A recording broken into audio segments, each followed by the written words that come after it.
Oh, there we go. There we go. All right, go. Daphne, we're live. Oh my goodness, this is probably the most exciting Monday I am having right now. we got special guests. I got an update look forward to tonight. I got all sorts of stuff going on. Oh Lord. Good morning, everyone. It's Monday. Monday, May 16th, 2022. And you are watching the Ragin' 2. I didn't even need my post-it today. Well, I mean, I'm just glad you kept saying Monday, so it worked. Well, that's true. Yeah. It worked for me. It is Monday, right? I'm pretty sure it's Monday. Yeah, it's Monday. It's Monday. You ready for this? Ready. All right, here's our intro, folks. We'll be right back.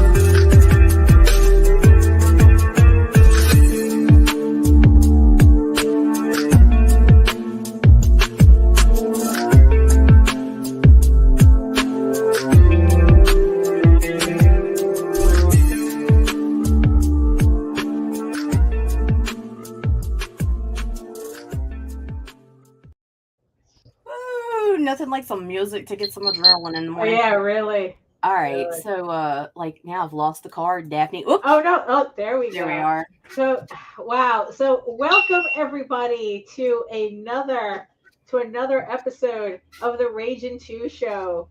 The show is awkward as its title. So another Monday. Lots of things going on. You know, that's. Oh, brother. So welcome everybody to another episode. Welcome everybody in the chat. Welcome everybody who's watching us from regions beyond.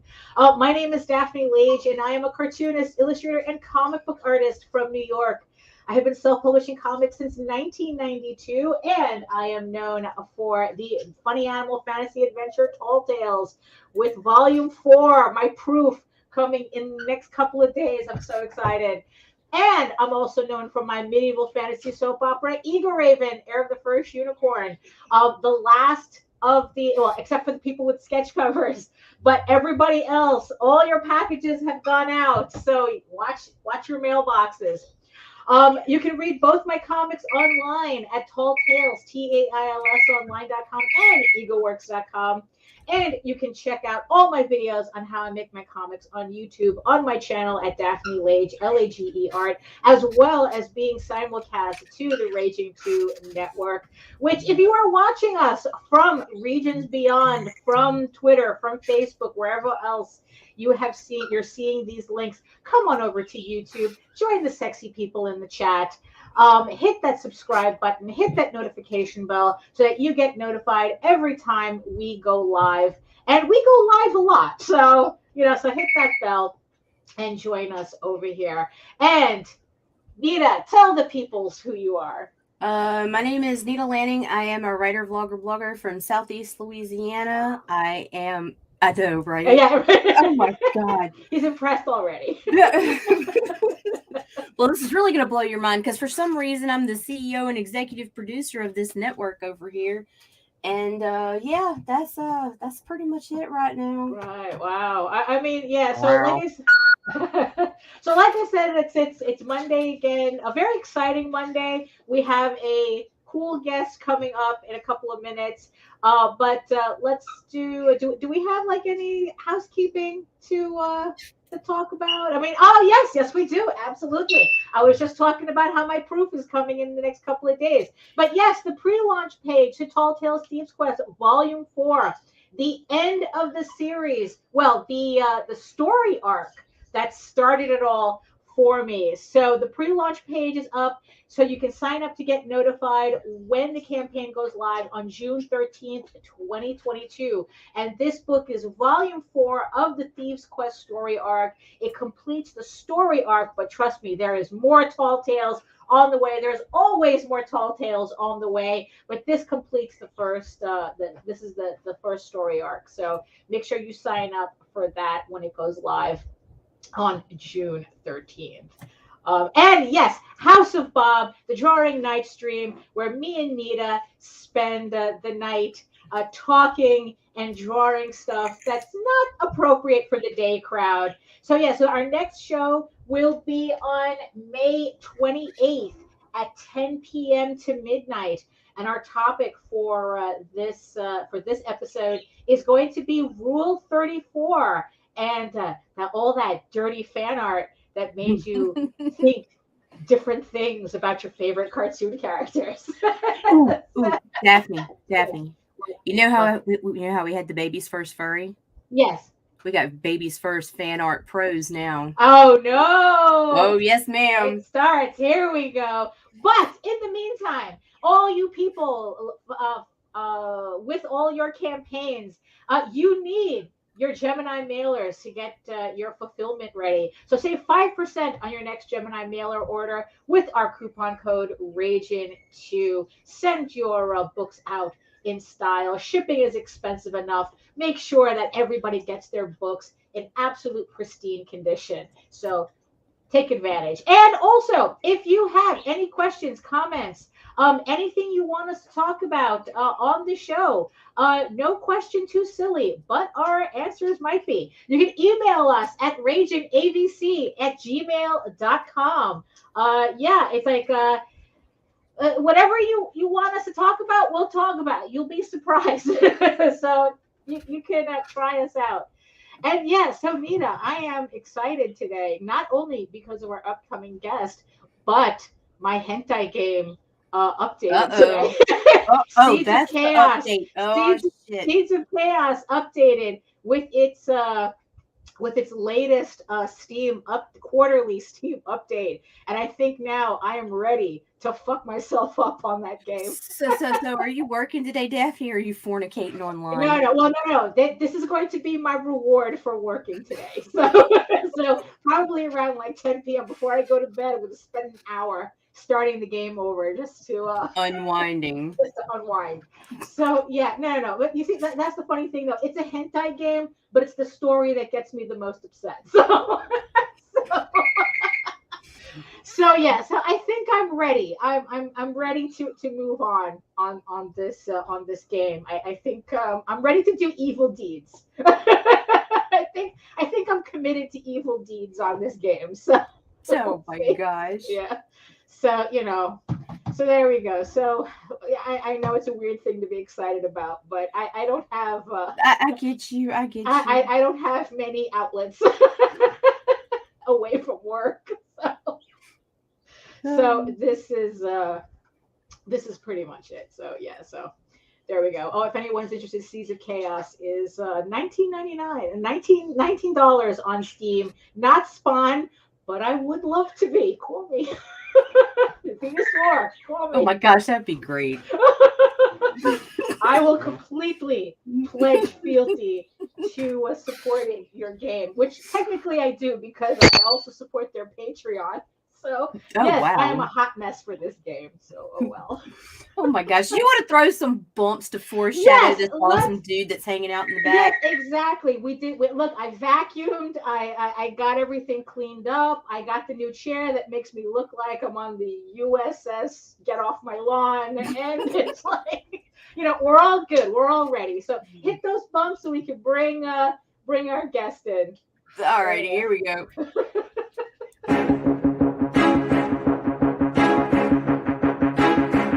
It's Monty Moore. I'm a 30-year comics veteran in comics, games, and movies, and you've been watching one of my absolute favorite podcasts, Catch the Craze. You are watching Catch the Craze. What am I listening to? And you're listening to Catch the Craze. Where are all the indies at? A Catch the Craze podcast.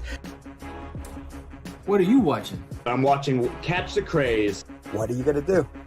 Subscribe now to Catch the Craze, the #1 show online for independent. Have you subscribed to? You are an independent. Catch the craze. Making moves on your own. Catch the craze. On your grind in the streets. Catch the craze. Join the movement. Catch the craze.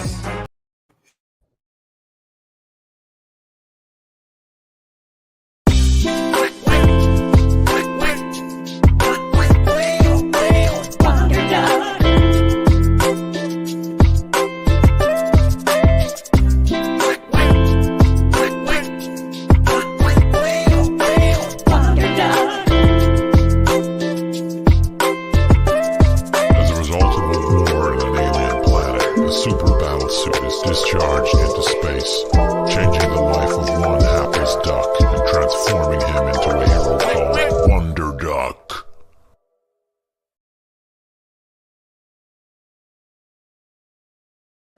Boom! And we are back, folks. You ready for it? Hello, George. Good morning. Well, it's more like brunch time, but almost brunch time. What's up, guys? How you doing? Good. We're doing excellent. And to shout out to some people in the chat, Allison is talking about how people spell her name wrong, and Joe made a joke about how many people misspell Joe. And yes, so we're talking to George with a J. And trust me, nobody even knows how to spell my name until I remind them it's from Scooby-Doo. And then all of a sudden, everyone's a spelling bee champion. So yes, I absolutely know the feeling about people not being able to spell out our names.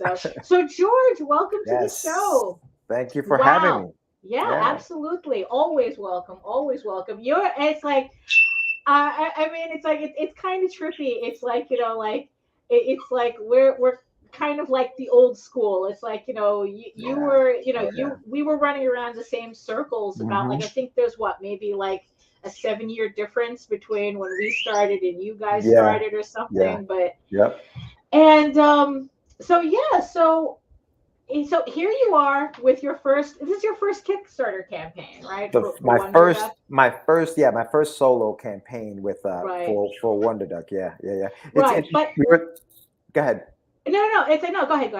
No, I was gonna say I did a couple of Indiegogos like years ago before the big crowdfunding boom. I did a couple with my buddy Aníbal Arroyo and Jonathan Syfax. We did 2, one for a book called Street Journal and one for Aníbal's book called A Little Steve's Closet. But that was way before and we were so afraid of Kickstarter at the time because Kickstarter was always if you don't get if you don't make your goal, you don't get anything. Whereas Indiegogo has that flexible campaign. So we decided to go flexible because we weren't sure how we were going to do. And we did actually pretty well for the time because back then it was looked as begging, like, oh, you're begging online for money. Yeah. Oh, okay. So so I did that before, but this is my first solo campaign for Wonder Duck. And right out the gate, it's like, it was the most suspenseful launch show. Oh my God.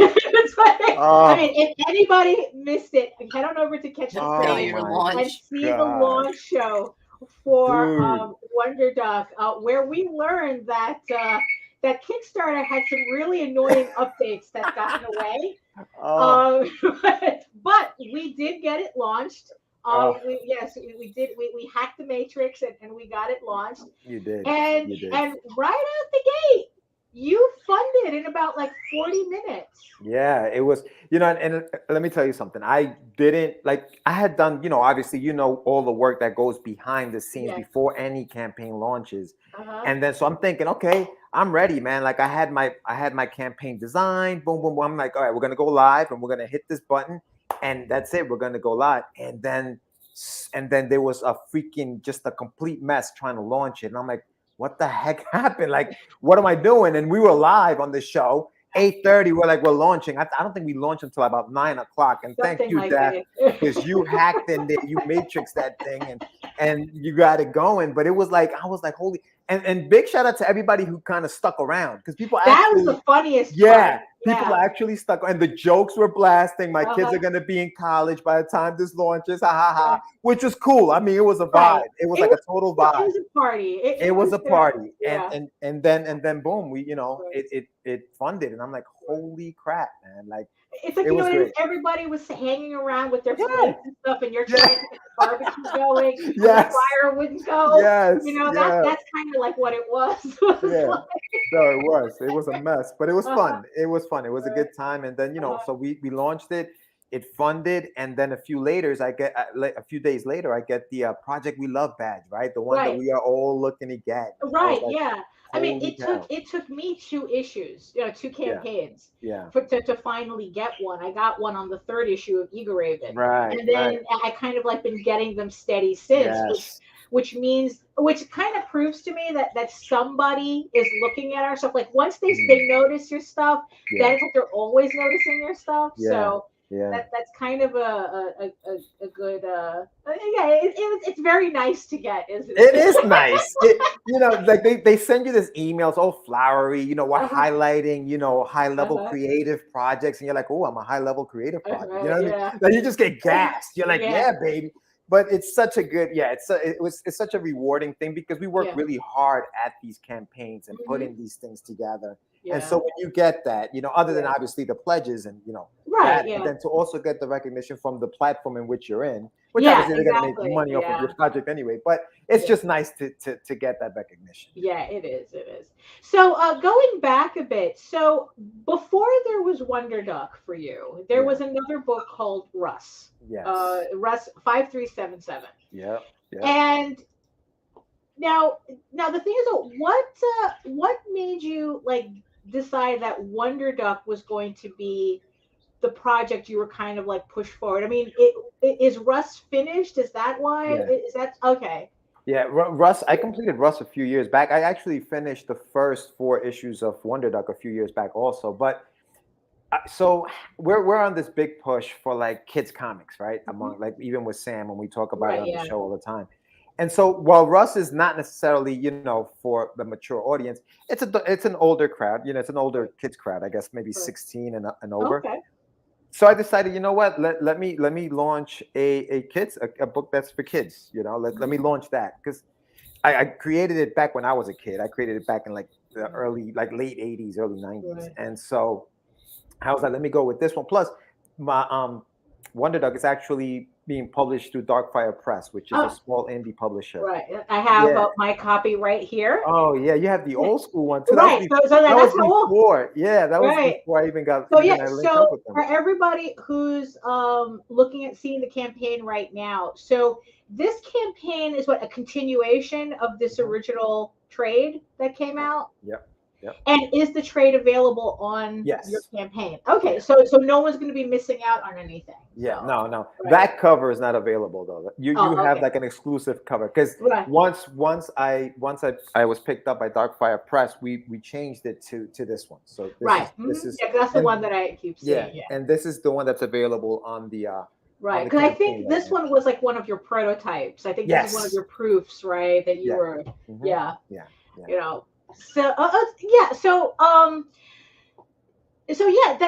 there is like this big thing about like putting out more family friendly comics, and so that was like your main motivator for putting out Wonder Duck first. I mean, is there going to be a Russ? Are you also going to put out Russ eventually?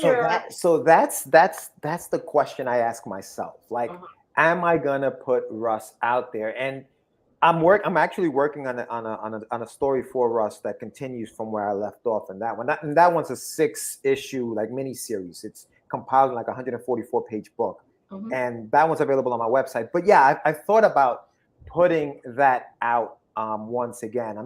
I think it's all about timing, and right now I'm so hyper focused on this. Yeah, that I want to put everything into this, and then seeing how this goes and where I go from here, I'll possibly go back into the Russ, archives, and maybe put that book out. Right. Now here's the thing that I think a lot of people don't know is that you originally started out as an artist. Yes. And Yes. now you're not an artist anymore, or at No. least it's not. So tell us about what happened there. Yeah, my dreams were crushed by a critic. Oh no! So that's all it took. well, check it out. So it's like sometimes you got to know when to hold them, know when to fold them, know when to walk away. So I was drawing Russ originally back when I started. When I was, I've always liked to draw as a kid. I've always loved drawing. But I wasn't the most skilled artist, and I got to be honest with myself. And it's partly because, and to be honest, I just didn't put in the work. Daphne, you're an amazing artist, but you put in that work. You know what I mean? You're working all the time. I was a lazy artist. You know what I mean? Like I love drawing cartoony stuff, but I never learned the anatomy, the perspective, which is the stuff that when you look at a piece, you're like, wow, that looks incredible. Right? I just want to color in your lines. Yeah. So I was drawing the Russ book and I was coloring the Russ book. I was doing all of it, right? This was back in like early 2000s. And then so I sent my book out like we used to, and we still do. I send my book out to a critic. I said, hey, can you check it out? So the dude writes and freaking, he called it garish and the color of the body. Yeah, he ripped it. But he liked the story, right? And I was like, maybe I'm more of a writer than an artist, right? So, but then I said, you know what? Fuck this guy. I'm going to write this story myself. I'm going to hire an artist. I get you. Like, fine. You ripped the art, whatever. But I'm going to finish this thing because I started. And when I was writing it back then, I had done 3 issues and I had hit a roadblock. I had no idea where else I was going to go with the story. So I revamped the whole thing. I was like, I'm going to rewrite this thing. And so I hired a group of artists who actually are the artists on Wonder Duck. Big Cat Studios. Yeah, they're out in the Philippines. Great group of guys, amazing group of guys. And so I hired them to do Russ. And I basically told them, hey, listen, I'm looking for like a Boondocks meets Dragon Ball Z. Give me that style, And I drew the characters. I send them all the characters, and I still do to this day. I draw all of my characters. I design all of my characters because I don't want the whole Stan Lee Ditko thing. You know what I mean? Like, who created Spider-Man? I created these characters. They're my designs. You just have to make them look pretty. So I send them out, and they did the book, and I finished it. And I was like, fuck this guy. I finished my book. I'm good to go. So I decided, you know what? F it, man. I'm just gonna continue writing, and I'm gonna put all of my efforts into writing rather than drawing. And so that's how that ended. Well, I mean, it's not so sad, it kind of sucks that it took garish to kind of like, I was like, shake your wheels, but at the same time, it kind of also puts you on the right track. Yeah. I guess you felt like in the end, writing was your bigger strength, correct, than artwork. And that's what I'm saying. Sometimes you just got to be honest with yourself. Like, are you willing to put in the work to continue, or not? And if you're not, then what are you going to do? And my decision was, let me write. I'm going to write. I'm going to put all of my efforts into being a better writer and just writing books. So that's where I am. That's where I am now.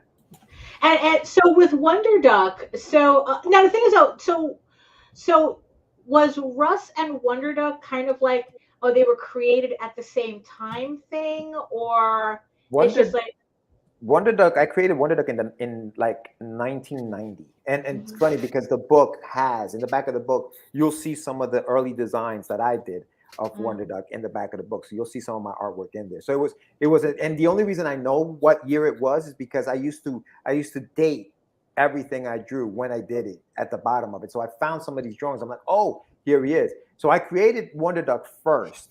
I didn't create Russ until 1999, but I went with Russ. I had this idea for Russ, and I just went with that one, and I just continued with that. But Wonder Duck was always in the back of my mind. So in 2006, I started revamping the story. I started changing it around, adding the worlds that are in the story now, the characters that are in the story now. I started adding that stuff, changing the designs. And then I hired the guys over in the Philippines to start working on the new scripts that I had written for the story, which is 8 of them altogether. So so Wonder Duck was created first. It just came out later. Right. I guess it's like you went with the one. I guess Russ called to you first. even though Wonder Duck existed first. So, so you said that. So is Wonder Duck going to be an 8-issue series? So this is for the campaign that's now that's for issue 1 of 8. So check that. So this is what I did. So this is the strategy. So you guys, so in the campaign, you can get the first, because the first 4 issues are in here. So 1 through 4 are in here. Okay. Yeah. This campaign is for issue 5. So this is issue 5. Okay. So issue 5 jumps off. Yeah. So issue 5 jumps off part 2, because this one's labeled "If You Are in Takeover Part 1." Right. And then part 2 is the one that's kicking off with this campaign. Right. So it's issues 5, 6, 7, and 8, and the artists are already working on issue 6, and I obviously have the scripts for issue 7 and 8. So once all of that is done, I'm hoping to put it again into a graphic novel. Like these are never going to be printed again. I'm not doing single issues. They just cost too much money. You know, I found that graphic novels have a longer shelf life. Yeah. And so I can always put a barcode in the back and sell this thing forever. You know what I mean? So I'm going to do that with the second part of the story, and then have it hopefully ready by the end of next year. So that's what I'm going to do. And then in this campaign, what I'm adding to the campaign as part of one of the strategies is the golden ticket, I call it. And basically, if you guys are fans of Willy Wonka and the Chocolate Factory, obviously, but the golden ticket essentially says that as a thank you for pledging to the campaign, somebody randomly will get these golden tickets in their package when it arrives to them. And then when they find me at any convention or anything that I'm doing in 2023, at the end of 2023, I will hand them a free copy of that second part of the story. So they can get the whole story for free, just for pledging to the campaign. Now, what I'm doing is I'm doing that in increments of 25 backers. So every 25 backer, a golden ticket is unlocked and put into the thing. So right now I'm on the hook for 3. So 3 people are gonna get that, and hopefully more. Every 25, I'll be throwing that into the campaign. Right. Yeah. So speaking of strategy, I mean, that was the one thing that me and Nita. It's like we always love researching people's campaigns and talking about your campaigns. Exactly. You know, and talking about, you know, it's like, okay, well, we see what they're doing and what this person's doing and what works and what doesn't work. And you were doing a lot of what we felt were kind of like unusual things. Strange and unusual. You're right. Yeah. You know, and it's like very experiment. I mean, like for us, you know, because Kickstarter has a lot of limitations. It's like that. Right. It's like Kickstarter has limitations, just like Indiegogo has limitations. Yeah. And it was pretty interesting to see how you were maneuvering around Kickstarter's limitations in order to promote your campaign. Yeah. So we're just hitting. We're a little before the half-hour mark. So why don't we throw a couple of bumps? And then when we come back, we can really get into talking about your strategy, your campaign strategies, and what you were doing. So there we go. Hi, I am Joe D. McPhee. I am the host of From the Desk of a Small Press Publisher. And I want to cordially invite you to watch our show Saturdays at 9 p.m. Central Standard Time. On our show, we will have different guests as well as talk about the comic book industry and pop culture. And every so often, I might actually do a drawing session or a 3D rendering session every here and there. So once again, I want to invite you to watch From the Desk of a Small Press Publisher right here on the broadcast channel that you're looking at, whether it be Facebook, YouTube, or Twitch. Hope to see you there, and make certain that you catch From the Desk of a Small Press Publisher at 9 p.m. Central Standard Time. Thanks. Woo! All right, you get one because I am like disabled to the point right now I'm about to crawl out of my skin. Oh, okay. Yeah, the bandage. It's like this. And for anybody, for anybody asking, yes, she has a cast on her arm. It's like, look, she has 5 kids. It had to catch up with her eventually. So that's what's going on. So what we were, especially with how your campaign performed during that launch party. you probably had the most chill promotional campaign that we were. I mean, we're so used to people being super aggressive, and it's either like they're either super aggressive or they forget to promote. Yes. And you were kind of like in the middle, where it's like, it's not like you were inundating everybody with ads and posts and whatnot, but it was kind of like, it's like, oh yeah, here I am, here I am. Did you kind of like think about what you were going to do, or did you kind of like just kind of go with the flow? No, I thought about a lot of what I was going to do. I thought, and listen, and Nita, thank you so much. You've been very instrumental in like helping me out with a lot of that. And Meredith, may she rest in peace. She was wonderful, and really huge instrumental in just the advice that was given. Right? It was, and to your credit, you guys were always like, dude, don't bombard them too soon. Don't jump, because listen, I had this freaking pre-launch pace since January, dude. Right, I'm like, yeah. So why would I be bombarding you in January with images of Wonder Duck is coming, Wonder Duck is coming, dude? It's coming. Because by the time you launch, people will be sick of it. Yeah, they're sick of it. You're done. You're tired of it. So what I did was I almost had a schedule, and what I did was on the 1st and 15th of every month, it was like Wick, but it was like the 1st and 15th of every month. I was doing it too, bro. I would say, okay, let me put something up just so that you don't forget that it's coming, that it's coming. And obviously, the way the algorithms work in Facebook, some people see it more than others. So you do have to kind of sprinkle in as much as you can and alternate between all of these freaking these social platforms, right? Instagram, Twitter, which is the ones that I use the most, Instagram, Twitter, and Facebook. So I'm alternating in between these different worlds, right? Bam, bam, bam. Throw it here, throw it there, throw it there. Just to keep it in your mind, but not flood you. It's almost like when you're trying to start a car, you don't give it too much gas before you turn that ignition. Old school cars anyway, now you have to push stuff. But you don't want to flood the engine. And that's kind of like what my mentality was. Don't flood the engine. Don't throw too much out there. Just enough so that they know you're still there, right? And I created an Instagram page for Wonder Duck, and I started posting every week on Wednesdays. I would post 3 images and throw that out there, and just do that from time to time. But I guess my campaign strategy is very similar to just the way I am. I'm very chill, man. I'm just like, I'm not in your face, but I'm still there. Like, I'm just that annoying. Like, I'm still around. I'm just not in your face every freaking day, but I'm here. I'm here. And so I kind of toed that line, and it's tough because it's a gamble, because you don't know what's going to happen. You don't know if that's going to work. So I was totally gambling. But, you have to look at, like you guys said, you have to look at other people's strategies and see what's working and see what's not working. Oh, that person did that. That didn't seem to work because the numbers aren't going up. Or that person did this. Look at all those numbers they're getting. So let me see what works for me. And that was kind of like what my mindset was. But I did have a plan. Like, if there was a plan, it wasn't like I was just like, let's just see what happens. I'm just going to launch and there was definitely a plan and a strategy behind it all. Right.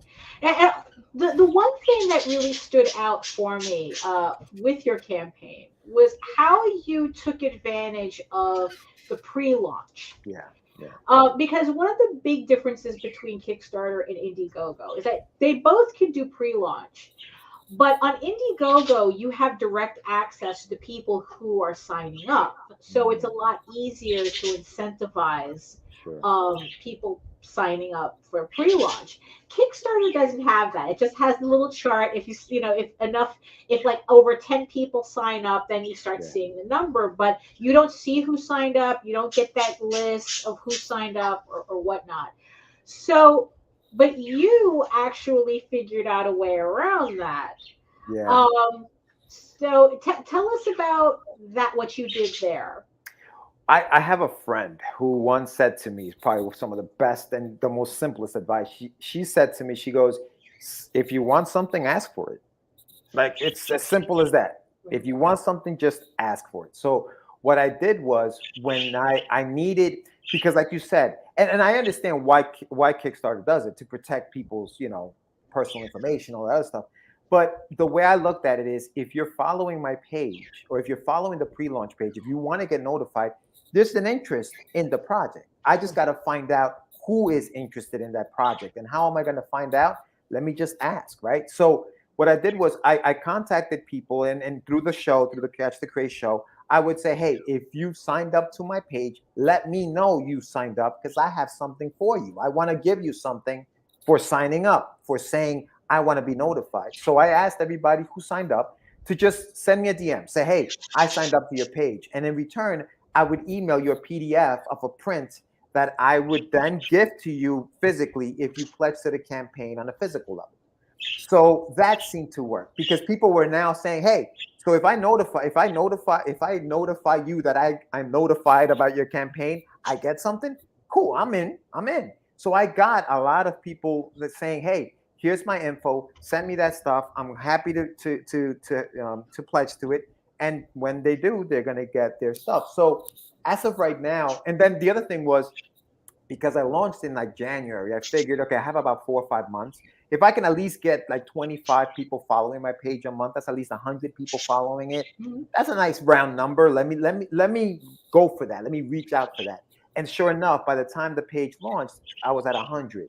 And right now, as of right now, I've got about 49 people out of the 100 who have actually pledged to the campaign. Damn near 50%. That's insane. Yes, that's unheard of. Usually, like 20% is considered like you're doing really well. But there's that engagement, man. There's that engagement, and it's something that we've lost in this world of, oh, let's just look at each other through screens, or let's just like each other's stuff on Facebook. Daphne, you know, when we were at shows and you were behind that table, it's about engaging that customer. Right, saying, here, check out my book, and creating almost like a rapport with your fan base, so that they say, yeah, you know what, that creator was cool, man. They actually spoke to me. They spoke to my kid. Now my kid wants to joke, and they're more willing to support that, because we're humans. We need that human interaction. Yeah, exactly. Yeah. I tried to create that as much as I possibly could via whatever means I had, which was just a simple message. Hey, talk to me. Let me know you're following me. And it worked. And again, we're gambling. We don't know what's going to work. That could have backfired. That could have been like, F you, man. I'm not giving you shit. No, thank you. Yeah. Goodbye. Well, I mean, most of the time, people probably would have just ignored it. Right. It's like, okay, well, I'm pledging anyway. I'm going to get the print, so I'm not going to bother sending my email or whatnot. But I mean, the fact that you got almost like a 50% conversion rate. Yeah. I mean, mind you, it's like a lot of people would consider, like you took a chance on giving people a free something. Yeah.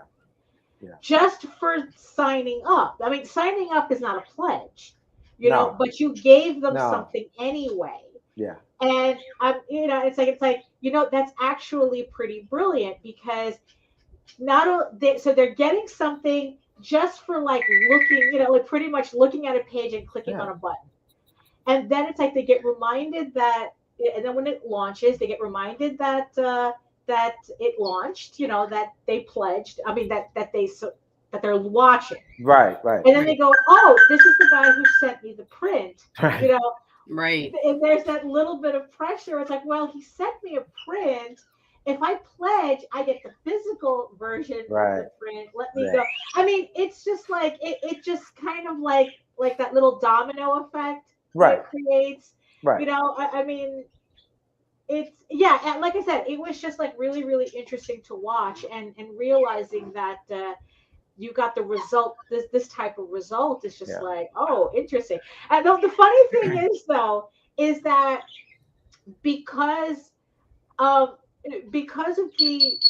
the engagement that it requires, like you reaching out to people and people having to reach out for you. Mm-hmm. What's funny is that it's like, even though we're literally saying what you did, I still don't see a lot of people doing that. Right. Because it's like they're almost like people are like almost like because creators are hot messes, so it's like we're like, oh, I have to talk to people. No, and that's tough. That is a tough thing. I mean, I think not everybody's gonna. And again, that worked for me. It may not work for everybody else. True, I just think that, you have to be willing to do it. And, sometimes you got to come out of your comfort zone and do that. Like, do I want to say, hey, and hear that? No, I don't. Right. Like, it sucks, dude. Like, but this is the thing. And you guys know, you guys talked about this before. We got to remember that part of what we're doing is not just creating, but it's also a business. Like, we're trying to, we got to look at it that way. And so when you go into a store and the first thing they tell you behind the desk sometimes is, do you want to sign up for this credit card? You get 10% off today if you sign up right now. And then in your mind, you're like, wow, I get 10% off right away.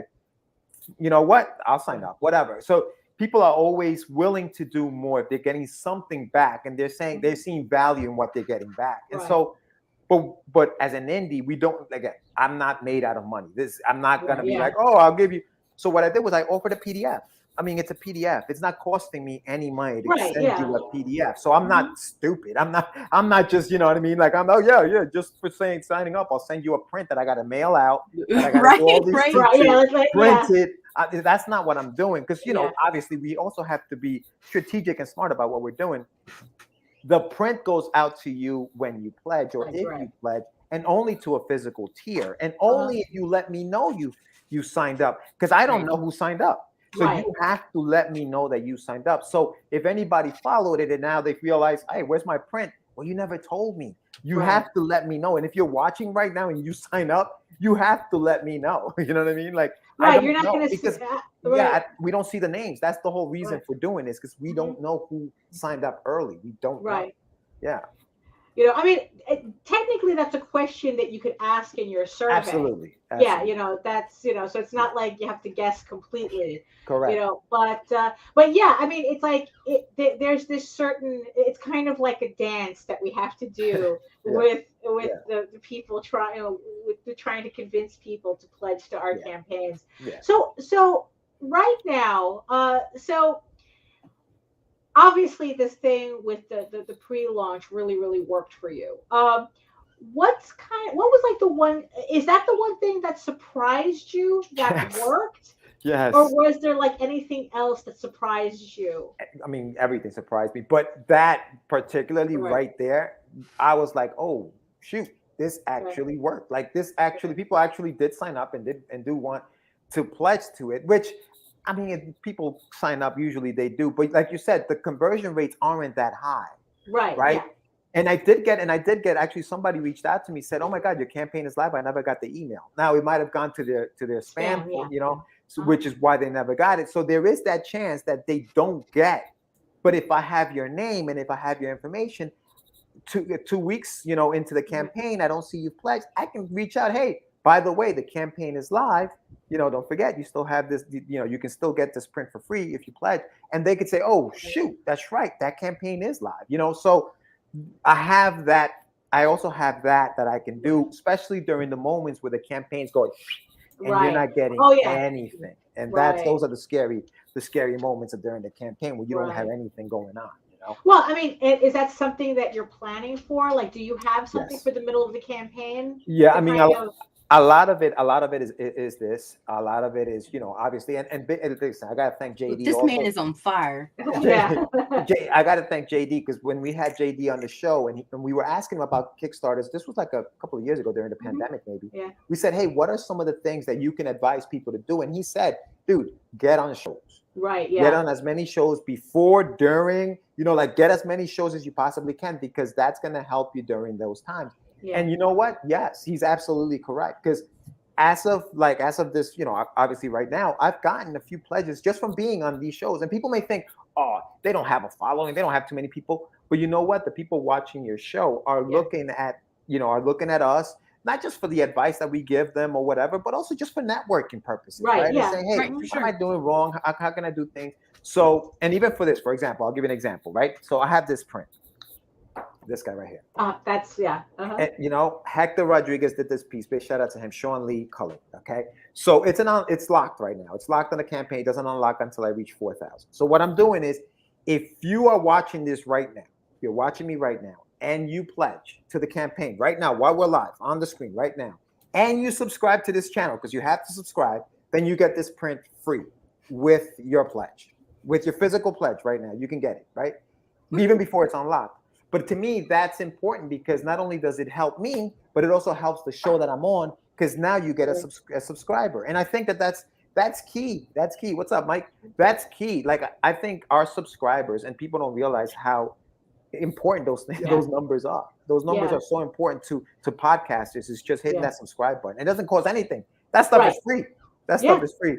As big an audience of yours, but it's so enthusiastic, and your audience is it's a loyal audience, man, and I love it. They're there every week. You guys do shows Mondays and Fridays, and they're there Mondays and Fridays. Everybody's in the chat. You call them the sexy chat. Oh yeah, yes, that's awesome. That's our sexy chat right there. You know? Exactly, and it's awesome. So why not reward them a little bit? We're into that thing over here. So why not reward them with something? You know what I mean? Like, I'm just not gonna ask you for money. Hey, I'll give you something for your money. Obviously, more than whatever it is you're gonna pledge to. So that's another thing that I kind of decided I was gonna do. You know, it's like, so you know, you gotta spend money to make money. Like sometimes that's the way we gotta look at some of these campaigns. Also, I mean, I'm not saying go broke. No, absolutely not. Don't be silly. You know what I mean?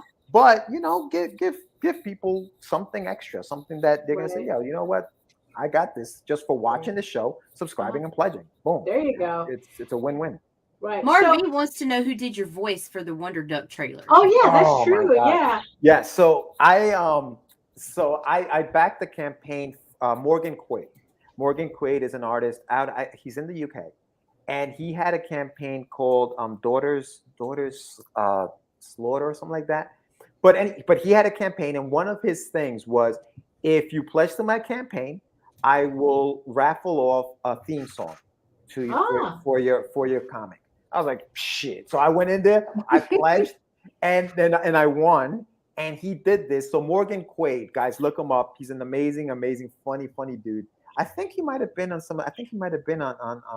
C. Michael's show. Maybe. I want to say that. I'm not sure. But he did that. He did the voice. He did the music, you know, the whole quack quack. Like, he did the voice, you know, the whole deep baritone voice. Yeah. And I love it, man. At first I was like on the fence. I was like, wait a minute, but this is a kid's comic and it sounds a little too, like, you know, but it grew on me. Right. No, I swear to God, it grew on me. It was like, this is cool. So so he did that. Right. That's why I keep saying that, you know, that you guys need to put together like a soundtrack or something. You know, it's like, you know, between all of Sam's iterations of the Catch the Craze sound, you know, theme song, and then this, and it's like, you guys need to put together a soundtrack. That was fun.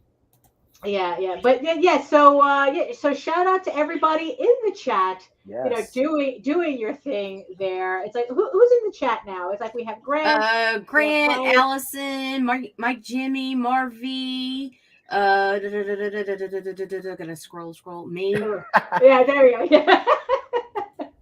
Not even attempting, but hello and welcome. All right. Because, you know, it'd be like, that was some racist bullshit. No, it was a mispronunciation, motherfucker. Oh, my goodness. It's Finn. That's Finn. Oh, okay. That's true. It's true. Like, nobody can pronounce our name today.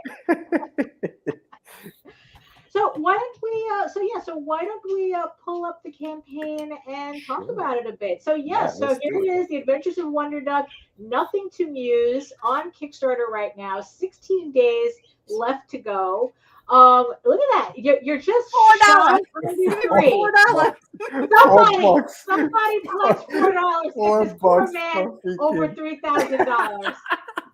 Don't leave campaigns at obnoxious numbers like that. That's so funny, right? Freaking $4. I'm like, wow, that's amazing. Yeah. So you said, so this is the 4th issue of Wonder Duck. The 5th. Yes. Continuing from the trade paperback. So give us the recap. I guess, like, just give us the rundown. Yeah. So for anybody who've picked up the book in the past, they know. So what I did was, in the campaign, I decided to do a little recap, a little previously on The Adventures of Wonder Duck. You know, one of those things where and this is inside the book, where I gave you basically just a quick rundown of what happened. So Dr. Muse, who's the duck there with the purple, he created the suit, the Wonder Duck suit, and it was supposed to be to outfit an army of soldiers for his planet, but he committed treason and decided to use those suits for their I guess their enemy. And so he gets caught. So here I have an image of him creating the suit. They come in, they catch him. He decides to get rid of it. It ends up in another planet where it strikes Duke Dolby, who's our Clark Kent, and turns him into Wonder Duck. And so then I gave you a preview of what happens to him after he's captured in his home planet and what they're going to do to him. Now, these two nefarious characters come in, and we think they're going to save him and find out what happens in the pages of the book. And that's basically what this 5th chapter kind of is nothing to muse. It's the story behind why he did, and what the consequences for his actions are going to be. So that's what the book is for. And that's what chapter 5 is, essentially. That's cool. So, what's kind of like what's your recommendation in terms of levels? Like someone's coming in, they're seeing this for the first time. It's like, so what would you recommend for them to pledge on? Yeah, no, obviously, I mean, if you want to just get the book, you know, the $10 pledge for the book is, you know, you get the digital copy and then the book. But one of my favorite ones, and even if you want to do this as an add-on, is I linked up with Comic Books for Kids. This is an organization based out of Chicago that sends comics to kids in hospitals and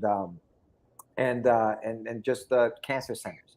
So what I did was I created a tier called the Wonder Kids tier, and basically what happens is when you pledge to that tier, 5 comics go to the hospitals, and then you get to choose your cover that you want. So I have 3 covers. So I have the main cover, I have the homage cover, which is an homage to Amazing Spider-Man number 300, and then I have the one that I did. Remember I told you I quit drawing? Well, I decided to pick up the pencil and I decided to do a cover for my book. So you get to choose which cover you want, and that's $35. Now, if you decide, no, you know what, but I want like the trading card or whatever you want, you can add it on as an add-on. So I have tons of just add-ons that you can add. You can even add the 5 comics to the kids in the add-ons as well. And then if you want to catch up on the first 4 chapters, there is a digital catch-up, so you can get the digital catch-up for $10.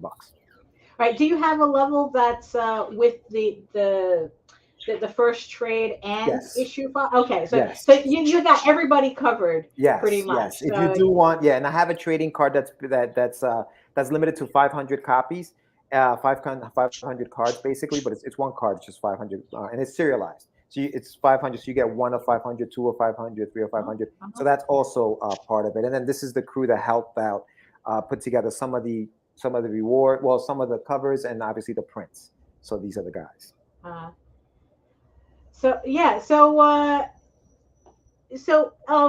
There's Judy. and there's Cat and Piggy, Russell Allen's book. And the nebulizer. Because that's also a thing that I realized really works for me on my last campaign as well, is doing all these little cross promotion, like trading links and stuff with other campaigns. So you're just about halfway through your campaign. It's like so what's kind of the thing? So is like, would you have done, aside from making sure that Kickstarter didn't glitch out on you, was there anything so far that you think that, I should have done this differently? I think I guess putting together these appearances on shows, I think I probably should have done the bulk of the shows during the second week rather than the first.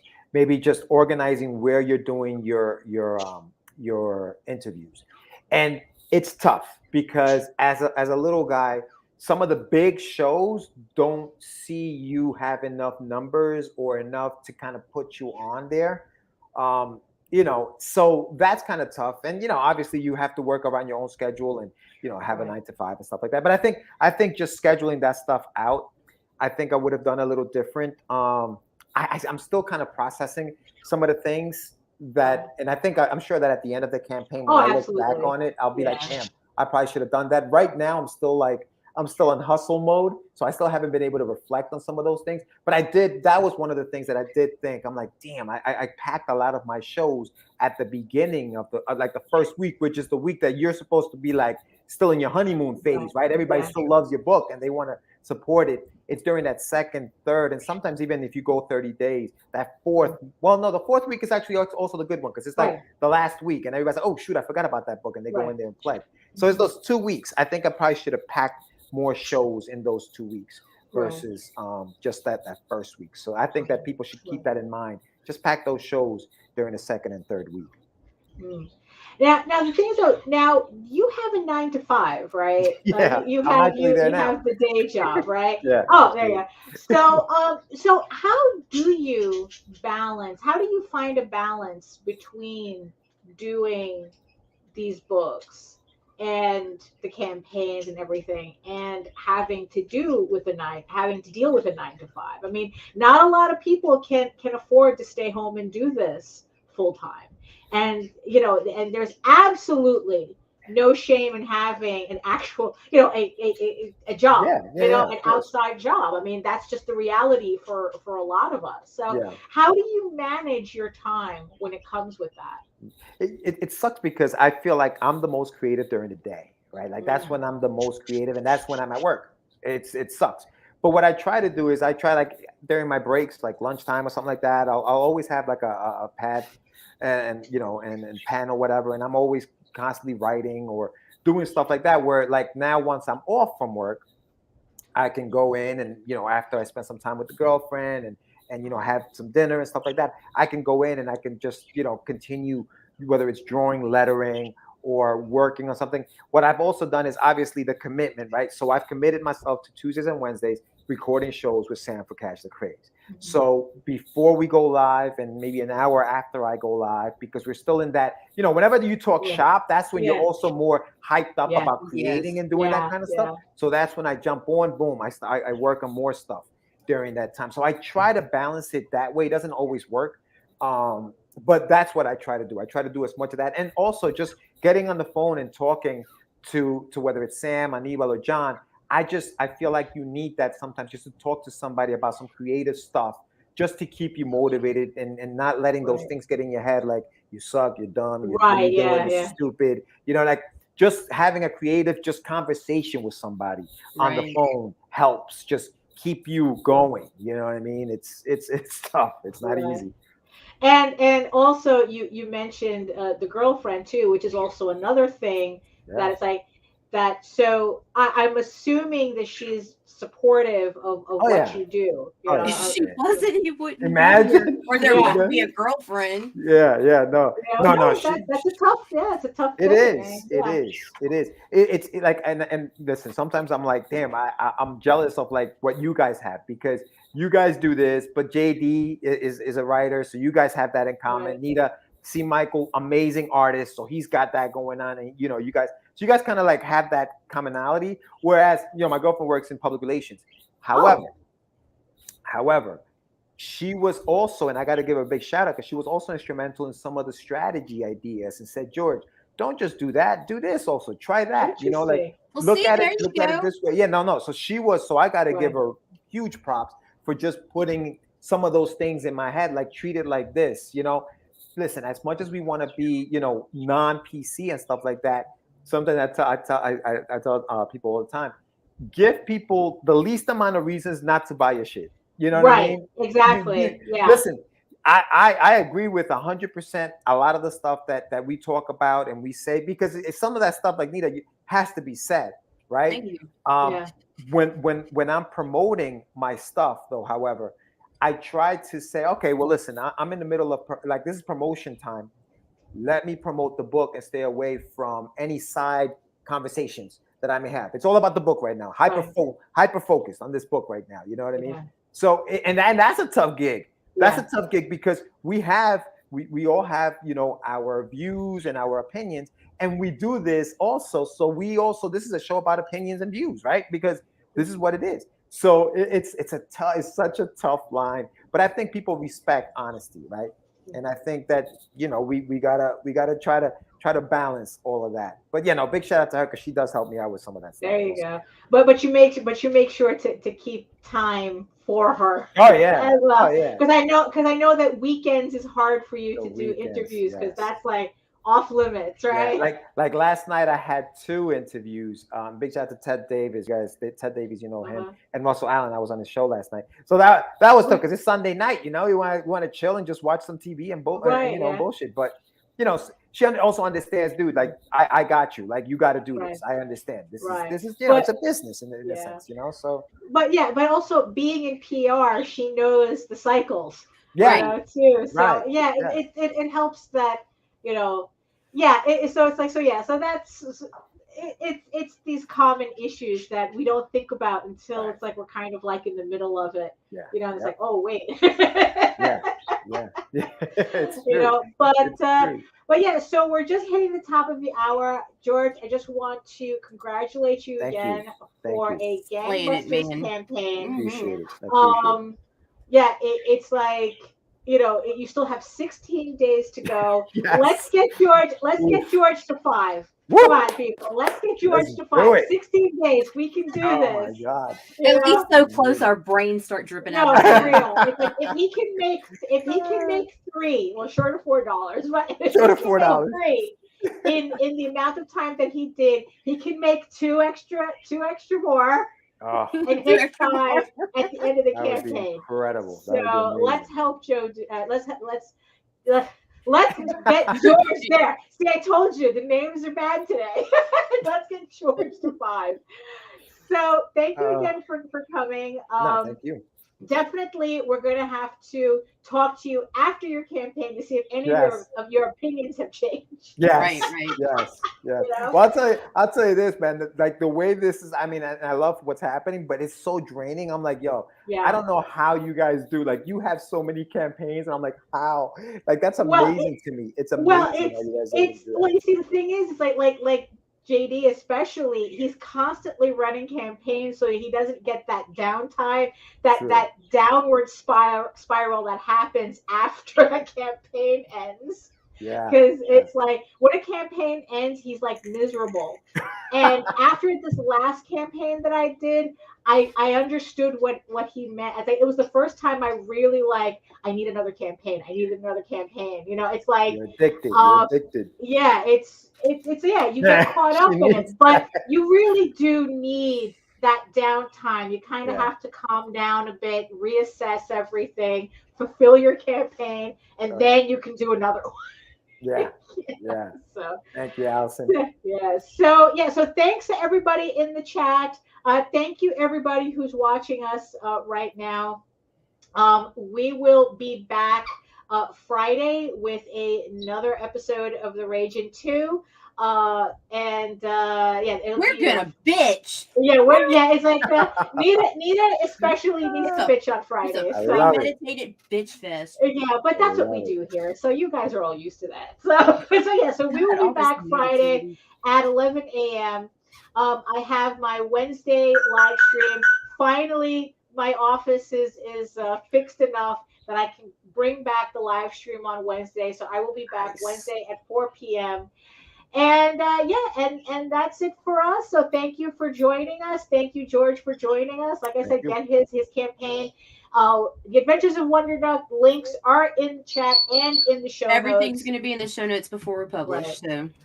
And on that note, George, tell everybody where they can find you. Yeah, probably the best place to find me is on my website, getyourmeds.com. It's a play on my last name. That's all that is. So getyourmeds.com. You can also find me on Instagram, obviously at get_your_meds. I have a link tree on there for all my other places where you can find me on Twitter, on Facebook. I have my Wonder Duck page that's on there as well. And if you want to reach out to me, definitely go to the website, send me a message, and we'll chat. All right, Nita, tell everybody where they can find you. They can find me all over Ragin' 2. They can find me at C_chaos247 on Twitter and Instagram. Yeah, that's about it. And if you're interested in seeing more of my work, you can head over to my main portfolio site at egoworks.com, EGOWORKS, where you can find links to all of my galleries and social media sites, but I mostly post to Facebook if you're into seeing sketches and current work in progress. My little dippy doodles are coming back.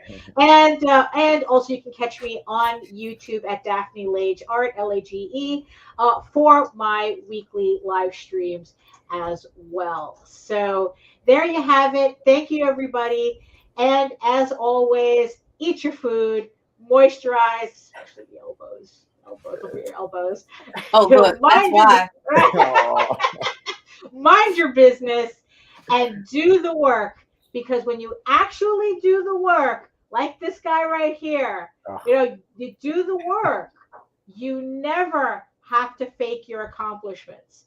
So be proud of what you do and just do the work. That's really the only advice everybody needs. Just do the work. It's worth it. Don't worry.